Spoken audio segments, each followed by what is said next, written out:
Going. Welcome to our Meet the Coach event. We're going to talk about the product backlog today, and I think I reserved the time box for 60 minutes. So we'll see how long time it takes. But let's get on. And my name is Magnus Kollberg. I work as an Agile coach at Agile 42 in Sweden. I've been working as within the automotive industry for 12 years, building embedded systems for heavy trucks. And then I spent 6 years at Swedbank, and the last 8 years as an Agile coach. A few words about Agile 42. We're an Agile coaching company founded in 2007. We are spread out in 10 different countries. Roughly 60 employees, and 50 of those are coaches. We have a pretty flat structure. We don't have any departments. We don't have any fixed roles. So we're trying to kind of live what we talk about. Any questions about that, just kind of reach out to me. Some practical things, by the way. We can feel free to use audio. Just let me know. We are 9 attendees so far. If you prefer, you can put the questions in the Q&A for the Zoom. That is pretty good, because then we get every question at the same place. And just you can use the raise your hands button and below as well if you would like to get some attention, or just chat to me. But questions in the Q&A or use the audio. Okay. So let's start out with kind of the first question is perhaps, what kind of problem does the product backlog actually address? Why do we have it in the first place? And you can probably come up with a number of reasons. One of them that I used to think of is this one. We got a Scrum team, and they are pulling things from the backlog, because that's what we like them to have, that kind of possibility to do that. Everything is nice. The only kind of problem is that the market or the surrounding is usually not pulled. It's more like a push things.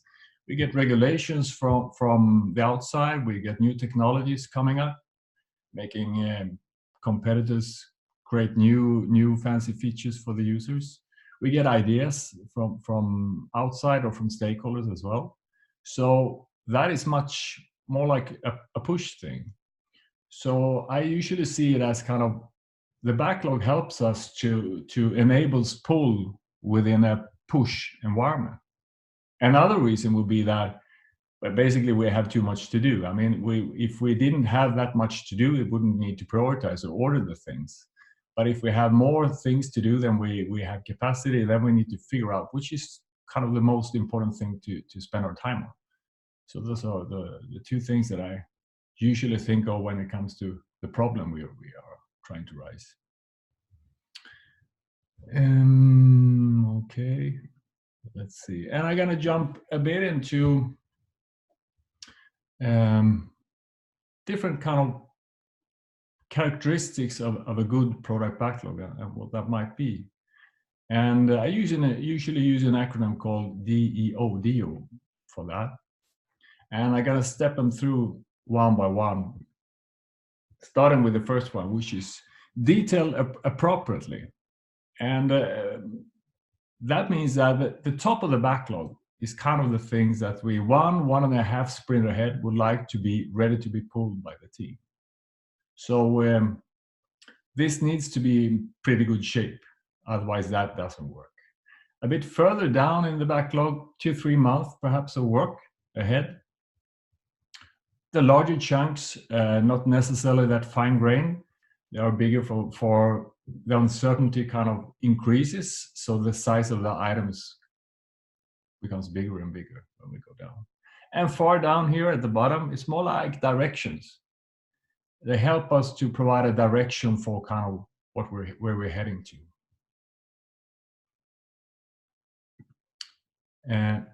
When we talk about, there's another acronym called INVEST that you might be familiar with, which applies to the item in the top of the backlog.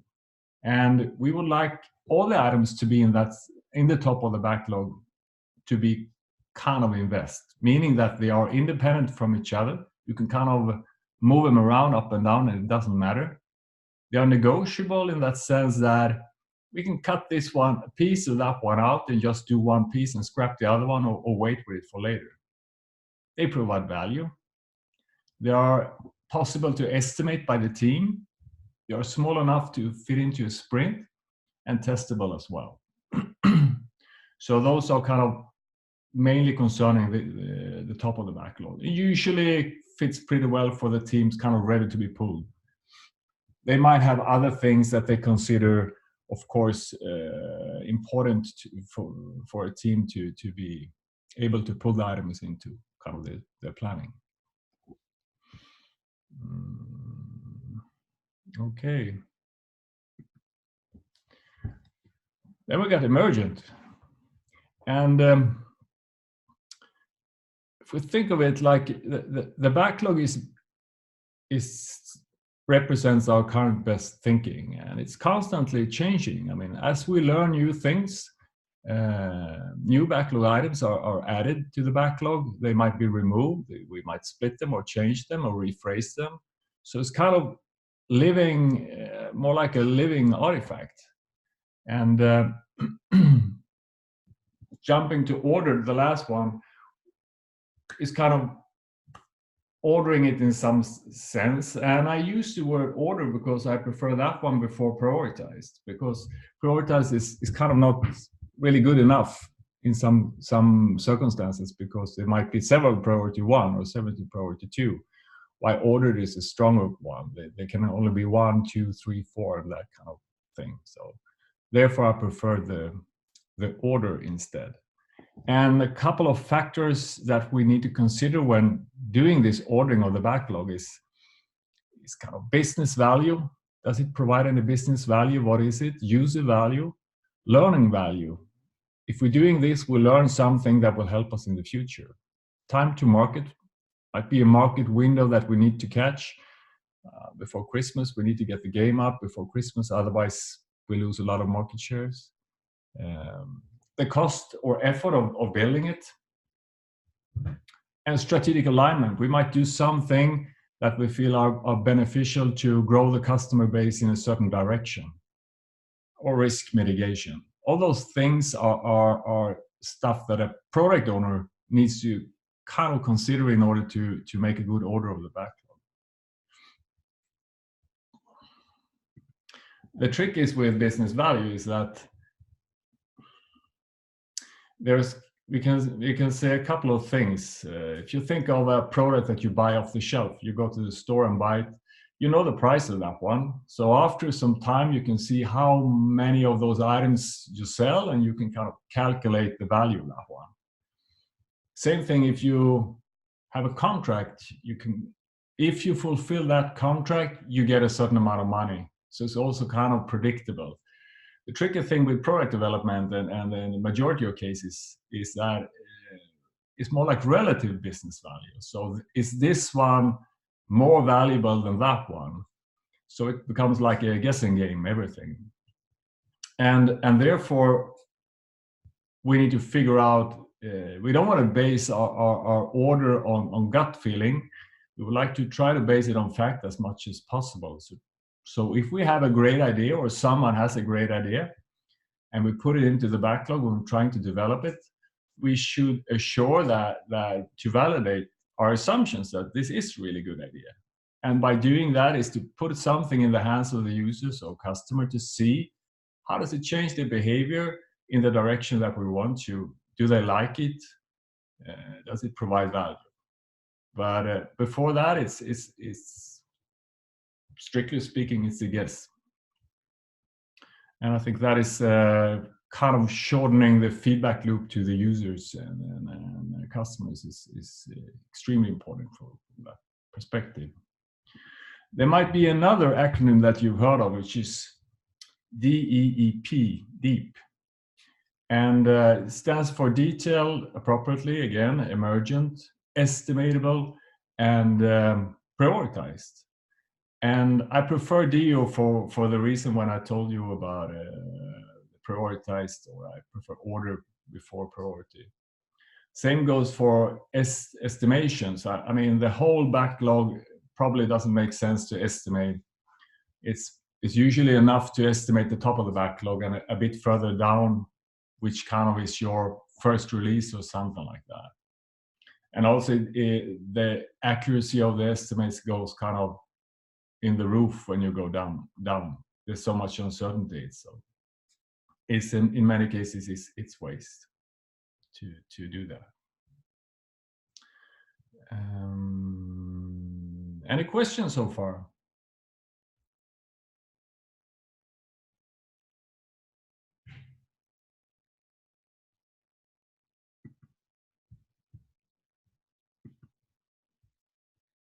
Okay, continue with the coffee cup, and we'll see if you kind of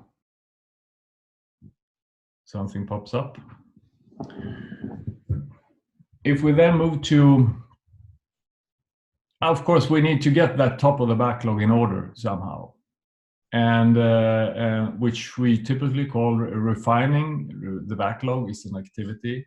It's in Scrum. It's not an event like the sprint planning or sprint review or daily stand-up. It's more like an activity that needs to be done, and this can be done kind of in a couple of different ways, of course.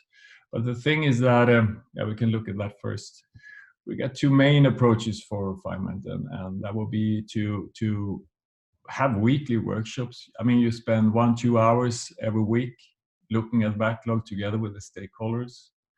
The other one will be that you actually just do an ad hoc refinement whenever it's needed. You gather the people together and look at the stuff, split it, and prepare the backlog, trying to clarify what it is. And one of the key things we're trying to do is we need to create a clear line of sight between the Scrum team and the users. So there is as short connection as possible between them. And by, for example, inviting them to refinement sessions or review sessions with the team, or observing the users when they are working with the product. All of those kinds of things are activities you can do. And also, the reason is, of course, that we would like to see firsthand, like, how are they actually using it, and hear their thoughts of what they like and what they dislike, what they use more and what they don't use that much. And I put a burning dollar bill on the picture for this webinar, and I think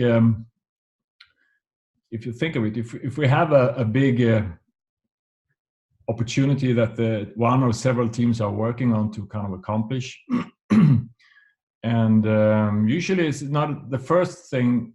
If you're late on that one and see that we're not going to make it in the time that we thought it was the deadline, or the time that we would like to deliver it on, the first thing is perhaps not to put in more people to the team, or rather it would be to kind of scrutinize the backlog.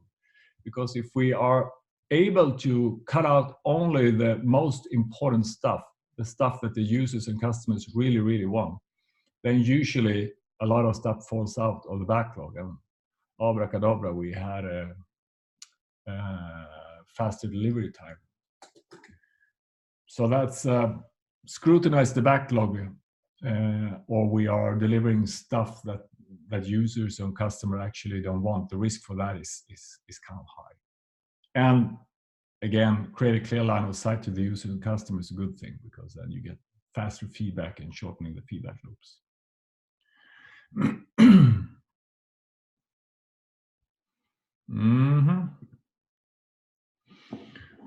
Okay, so let's look at some sources of product backlog items. What could it be? I mean, they can come from regulations. If you look at If you look at the banking industry, this is a big thing. There's a lot of regulations coming regularly, and that kind of the company needs to, and its products needs to adapt to. So that's one source of it. Might be knowledge acquisition. You like to learn something from a technical perspective or from a business perspective. Technical concerns, you have that database that is out of date, so you need to, it's gonna you need to switch to another one, so that might be things as well. Bugs, stakeholder ideas, or anything. So there's several sources of that. One of the things that I see in many cases is that they treat the backlog as a plan, and it's not a plan. The product backlog is not a plan. It contains the items that is needed to, if you do them and build them, you fulfill your product vision. So it's more like opportunities in the backlog. It's more like opportunities to fulfill your product vision. Because if you think of it, you have the sprint planning meeting. The product owner comes with a draft of the sprint goal. The team picks the product backlog items that they feel are kind of needed in order to fulfill that sprint goal. You might tweak the sprint goal a bit together with the product owner. And that is an option. That sprint goal is an option towards the product vision. And you have several options.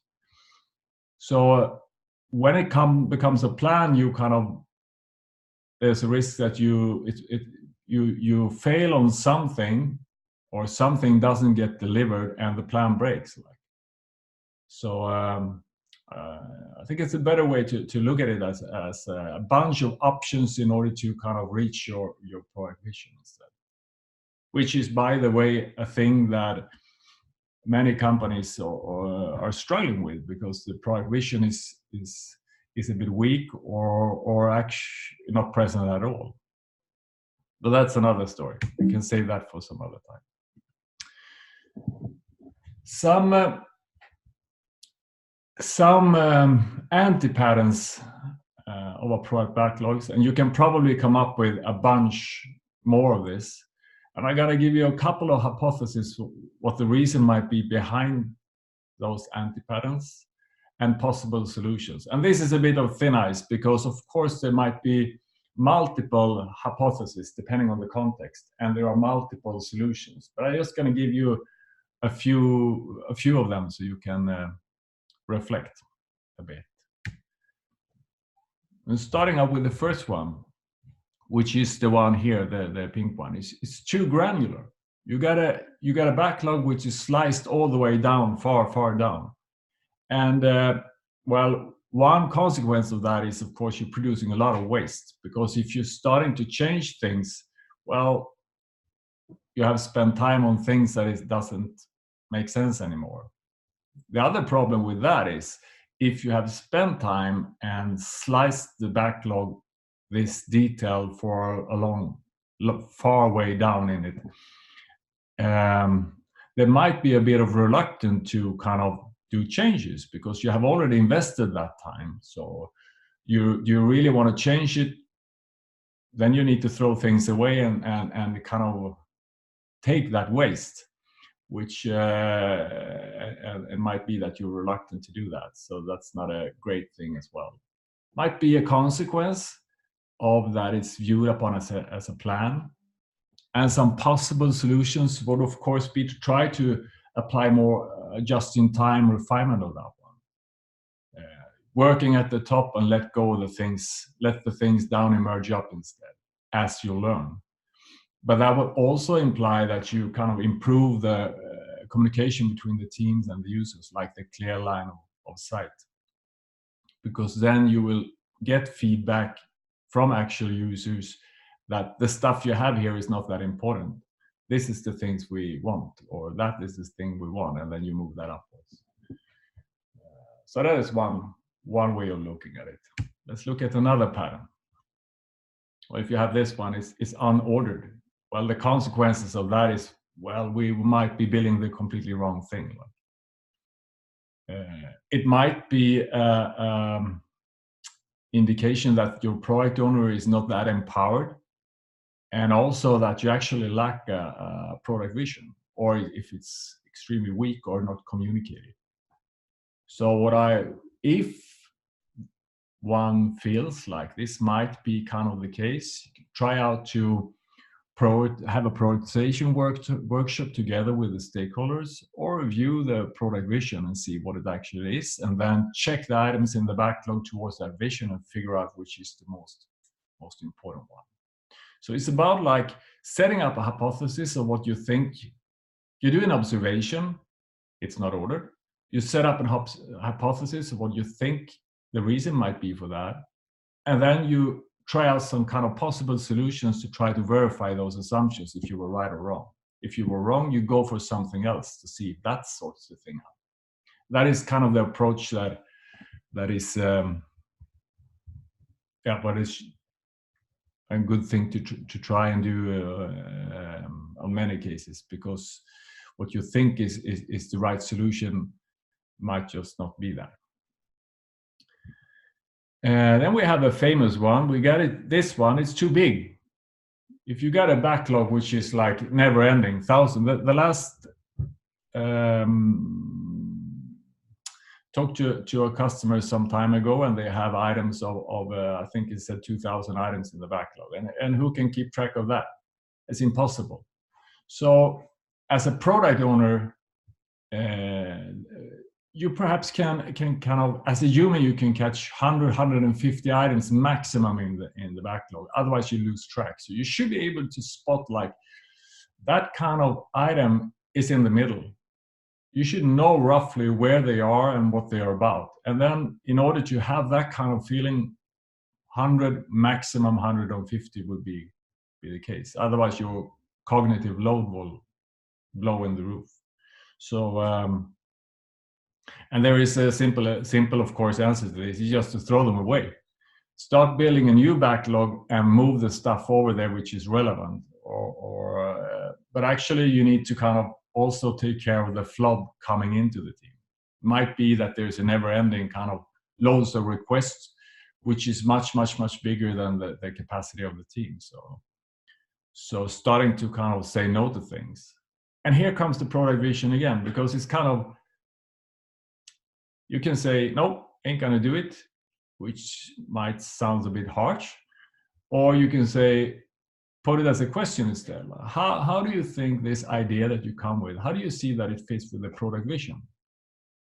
Which opens up for a conversation. You perhaps realize something that you didn't know. So it's actually a good thing that the person comes with. But it might also be like, well, it doesn't fit at all. So what's it doing here? We shouldn't do it. And then you go put it to the trash bin. You don't need to do it. Or have a conversation about the product vision. Yeah. Let's see. Technical. We got this one. So what if the backlog is technical stuff? And sometimes you can look at the product owner and talk to that person and figure out that that's the case, because they are feeling pretty disempowered. They don't know how to order the backlog because they don't understand what it says like. And there might be multiple reasons for this, of course. One hypothesis would be that the work is sliced from a technical perspective, from an architecture description first. Might also be that it's a component team, which is kind of doesn't have kind of the end-to-end view, which in some cases might make sense. But a possible solution would be to kind of try to slice the items, start up slicing the items from a user perspective, and then look at the architecture design after that one, instead of doing the vice versa. And that might be user story mapping is an awesome tool. You can use impact mapping or other user stories, slicing patterns as well. So trying to stick to the business value and not get into too technical things. Another thing is to So what do you do with the technical stuff? Well, try to incorporate them into the product backlog items which has value for the users. So a portion of that is there. I usually find kind of the scout rule as a good thing. You know, scouts things like, let's leave things in a bit of better shape than we found them. And that is kind of a good policy to constantly work on technical stuff. Okay. Stagnant, which kind of perhaps is the opposite of emergent. And if you think of that, you look at a backlog, and the only thing that moves is the top. They are changing places, or new things are coming up. The stuff below is ignored, or it stays there forever, so it starts kind of rotten. Hypothesis for that might be that I would probably look that this team is firefighting. They are under pressure, or there's not that much pull from the team, and they are rather pushed. Like, it might also be that there's a lack of there's no product vision, or the product vision is poor, so they don't have any longer direction, if I put it like that. So they kind of only work with the reactive stuff. So a couple of possible solutions would be to review the product vision and check out how it is with the pull. So try to get the team to pull the things from the backlog and prevent the push behaviors as much as possible. And now we're here. So any questions now? Or are you in Christmas mood?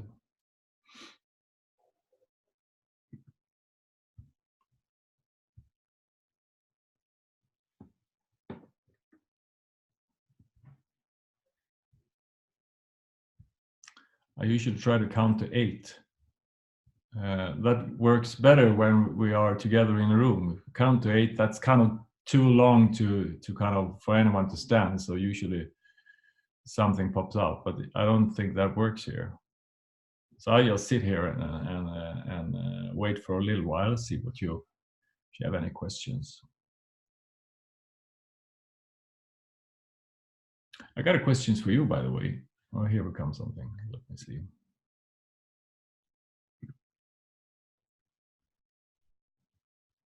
Thank you. This wasn't 60 minutes, and I ain't gonna fill it out with time if you kind of don't have any questions.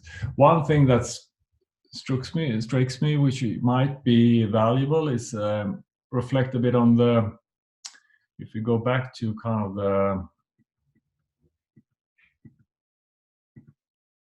this stuff, you think of the backlog refinement, which is in many, if I look at all the, if I look at the events, team usually they get the retrospectives going, they get the planning going, the daily stand-ups, they get them going as well. Refinement might be sometimes a bit of a trick to get it good. And also team you don't spend that much time on it. See, the connection is a bit poor perhaps.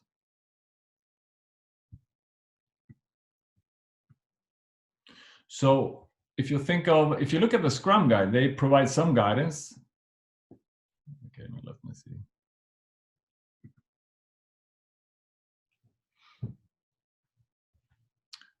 I'm gonna look at that question. Give me just a second. So I've finished the sentence I had.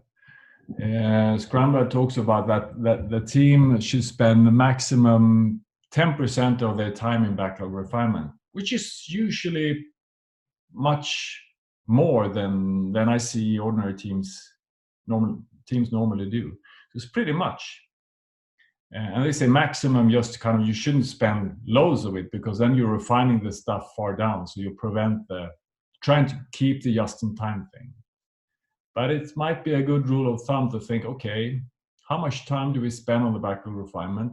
Does it feel like 10%? Do we spend 10% of the time, or is it rather 1% of the time? of the whole Scrum team. So that might help you in order to figure out how much time we should put at this. I got a question here from Ben. From your experience in automotive trucks, what has been the most common blocker to effective product backlog management? If I perhaps say push, because that is an environment which has extremely high, the automotive industry has extremely high stakes when it comes to putting the product into production. I mean, you don't want to be the one who is causing the whole truck not to reach the market. That would be expensive. And you got those kind of things along the way. You got expensive time in different labs to try out different things, which is a bottleneck. So they need to book it long in advance, and if you miss that possibility, then you got a delay for could be a month. So I think that is one of the things. The other thing is in automotive view, and I think it goes for the other embedded systems as well. But if you look at the automotive now, it's kind of how do you get the customer feedback? How to get the user feedback? And you have hardware and mechanics and software involved, which makes it like you need to figure out how to shorten the feedback loops in this environment. That might be visiting the factories and see how they are installing the things. It might be going with the drivers and see how they interact with the things. So the iterations might be, especially when it comes to hardware, might be hard to keep like 2 weeks iterations. That's my experience. But if you get a kind of a good, if you get the product owner in place, which has a good knowledge about what this is all about, shortening feedback loops, gather users and customers' expectations, involving them into reviews or showing them what you have done and including them in that, then I think it works pretty well. Let's see, I think I got another question down here.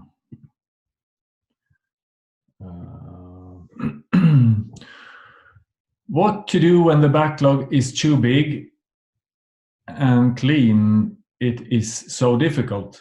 We do a backlog grooming every week, but the tickets sometimes just go in more faster than they get pulled. Yeah. Well, of course, if they come in faster than you kind of get them out, then you have a capacity problem.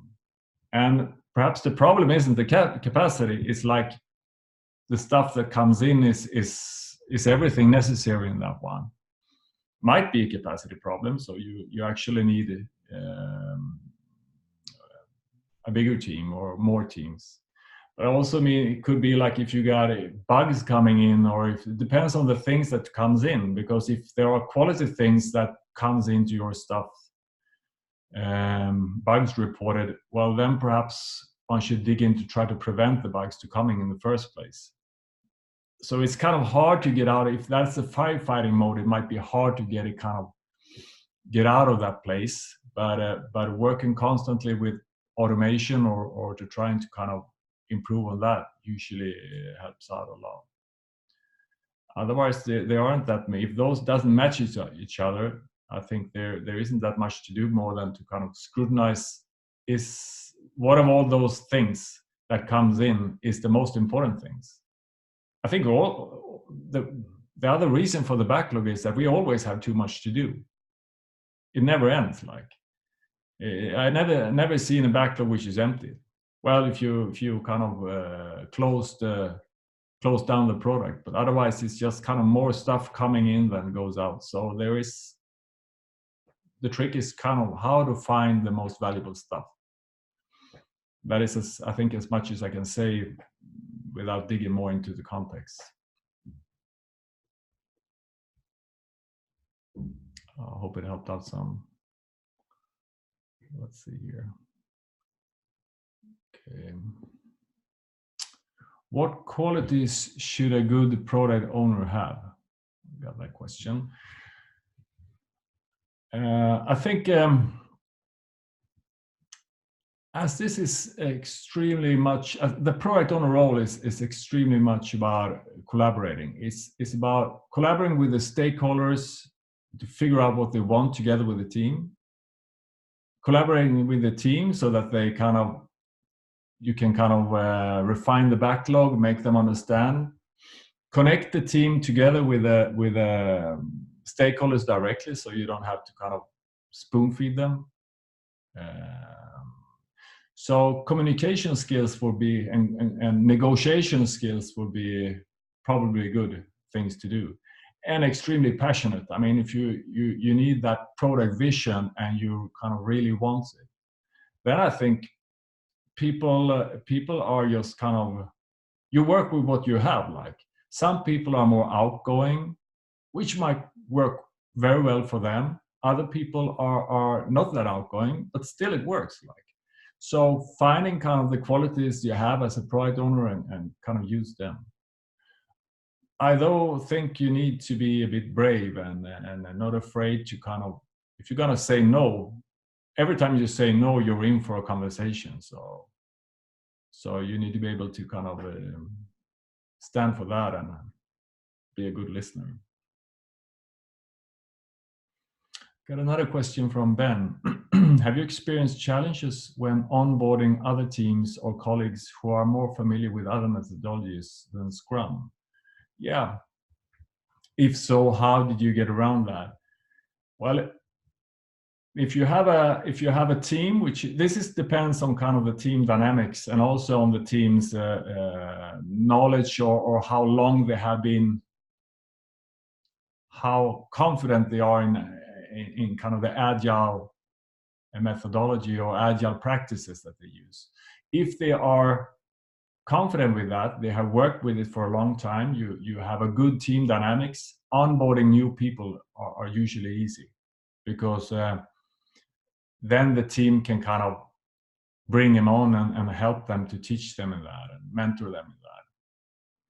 And some patterns that I've seen is that they put some apprenticeship on it. So there is a mentor apprenticeship. Someone goes pair programming or following a person for some time to help them out. Otherwise, it's also a lot of, there might be I mean, if you come from a waterfall world and runs into an agile, the thinking is a bit different. It's pretty much different. So trying to get the understanding of what it means to have a shared view on things, what it means to get that fast feedback and both from the users and also from a technical perspective, I think that usually helps and that usually helps. So that will be depending on team, and also there will be some shared understanding of the benefits of getting faster feedbacks and more collaborative way of working.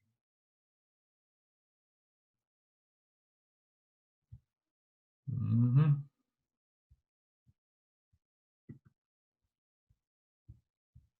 Any other questions? Something here.